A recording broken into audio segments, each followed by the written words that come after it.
ನೋಡಿ, ಬಿಜೆಪಿಯಿಂದ ಎಸ್ ಬಾಲರಾಜ್ ಅವರಿಗೆ ಟಿಕೆಟ್ ಅನ್ನೋ ಘೋಷಣೆ ಆಯಿತು. ಆದರೆ ಕಾಂಗ್ರೆಸ್ನಿಂದ ಚಾಮರಾಜನಗರ ಲೋಕಸಭೆ ಕ್ಷೇತ್ರದಲ್ಲಿ ಯಾರು ಸ್ಪರ್ಧೆ ಮಾಡ್ತಾರೆ ಅನ್ನುವಂಥದ್ದು ಈ ಕದನ ಕುತೂಹಲ ಇರೋದು. ಹಾಗಾದ್ರೆ ಸಾಕಷ್ಟು ಆಕಾಂಕ್ಷಿಗಳಿದ್ದಾರೆ.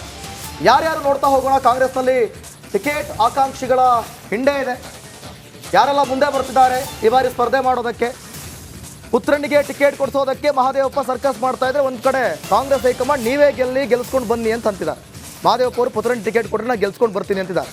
ಮತ್ತೊಂದು ಕಡೆ ಟಿಕೆಟ್ ಕೊಡಿ, ಅದು ಗೆಲ್ಸ್ಕೊಂಡು ಬರ್ತೀನಿ ಅಂತ ಸಚಿವರು ಹೇಳ್ತಿದ್ದಾರೆ. ಮಹಾದೇವಪ್ಪ ಅವರು ಮಗನಿಗೆ ಟಿಕೆಟ್ ಕೊಟ್ಟರೆ ಈಗ ಬಾಲರಾಜ್ ಅವರಿಗೆ ಟಿಕೆಟ್ ಕೊಟ್ಟಿರೋದಕ್ಕೆ ಡಾಕ್ಟರ್ ಮೋಹನ್ ಕೈ ಸೇರೋದಕ್ಕೆ ತಯಾರಿಯನ್ನು ಮಾಡ್ಕೊಳ್ತಿದ್ದಾರೆ.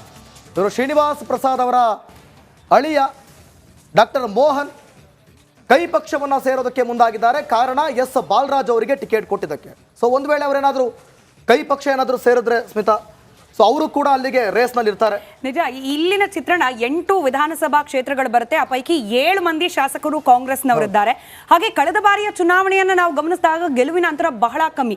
ಜಸ್ಟ್ 1800 ಮತಗಳ ಅಂತರದಲ್ಲಿ ಬಿಜೆಪಿ ಅಭ್ಯರ್ಥಿಯಾಗಿ ಕಣಕ್ಕಿಳಿದಿದ್ದ ಶ್ರೀನಿವಾಸ್ ಪ್ರಸಾದ್ ಅವರು ಗೆಲುವನ್ನ ಸಾಧಿಸಿದ್ರು. ಕೇವಲ 1800 ಮತಗಳ ಅಂತರದಿಂದ ಸೋಲನ್ನ ಅನುಭವಿಸಿದ್ರು ಧ್ರುವನಾರಾಯಣ್. ಇನ್ಫ್ಯಾಕ್ಟ್ ಅವರ ಪುತ್ರ ದರ್ಶನ್ ಅವರ ಹೆಸರು ಕೂಡ ಚಾಲ್ತಿಯಲ್ಲಿತ್ತು. ಅವರಿಗೇನೆ ಲೋಕಸಭಾ ಟಿಕೆಟ್ ಕೊಡಬೇಕು ಅಂತ ಹೇಳಿ. ಆದ್ರೆ ವೈಯಕ್ತಿಕವಾಗಿ ದರ್ಶನ್ ಅವ್ರಿಗೂ ಇಂಟ್ರೆಸ್ಟ್ ಇಲ್ಲ ಅನ್ನೋ ಚರ್ಚೆ. ಹೀಗಾಗಿ ಕೆಲ ದಿನಗಳ ಹಿಂದೆ ಕಾಂಗ್ರೆಸ್ನ ಆಕಾಂಕ್ಷಿಗಳ ಪಟ್ಟಿಯಲ್ಲಿ ಕೇಳೋಕ್ ಸಿಗ್ತಾ ಇದ್ದ ದರ್ಶನ್ ಧ್ರುವನಾರಾಯಣ್ ಅವರ ಹೆಸರು ಸದ್ಯ ಕೇಳೋಕ್ ಸಿಗ್ತಿಲ್ಲ. ಬದಲಾಗಿ ಪ್ರಬಲವಾಗಿ ಕೇಳೋಕ್ ಸಿಗ್ತಾ ಇರೋದು ಸುನಿಲ್ ಬೋಸ್ ಅವರ ಹೆಸರೇನೆ.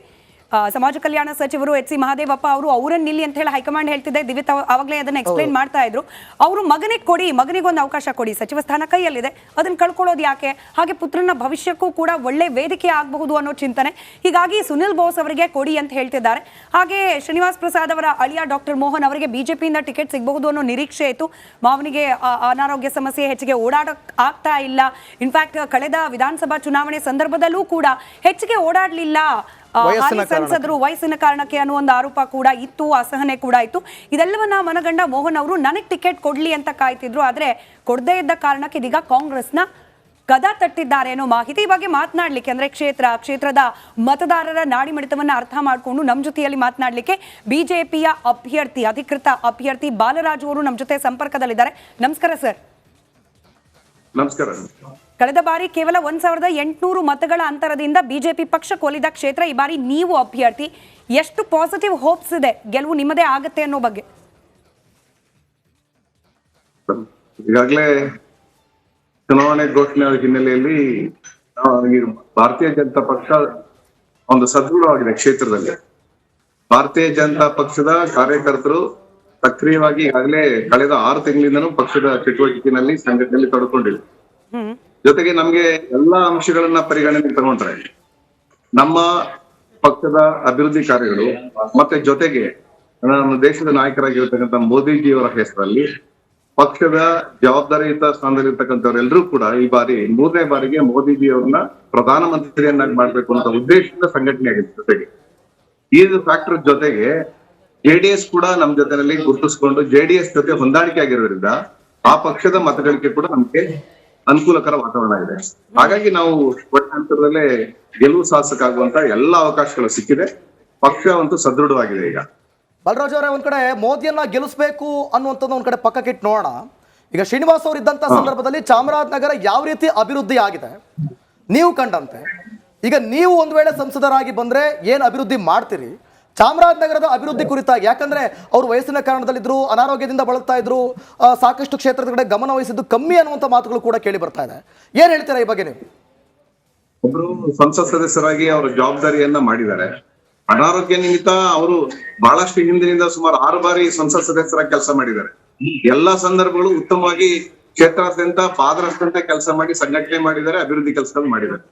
ಆದ್ರೆ ಅವರ ಆರೋಗ್ಯದ ಸಮಸ್ಯೆಯಿಂದ ಕಳೆದ 5 ವರ್ಷಗಳಲ್ಲಿ ಅಷ್ಟೊಂದು ಉತ್ತಮವಾದಂತ ಕೆಲಸವನ್ನ ಮಾಡ್ಲಿಕ್ಕೆ ಸಾಧ್ಯ ಆಗಿಲ್ಲದೆ ಇರಬಹುದು ಅವರ ಹೆಚ್ಚಿನ ಸಂಖ್ಯೆಯಲ್ಲಿ. ಆದ್ರೂ ಕೂಡ ಕ್ಷೇತ್ರದ ಅಭಿವೃದ್ಧಿ ದೃಷ್ಟಿಯಿಂದ ಸರ್ಕಾರದ ವತಿಯಿಂದ ಬರ್ತಕ್ಕಂಥ ಎಲ್ಲಾ ಕೆಲಸಗಳನ್ನ ಸಮರ್ಪಕವಾಗಿ ಮಾಡಿದ್ದಾರೆ.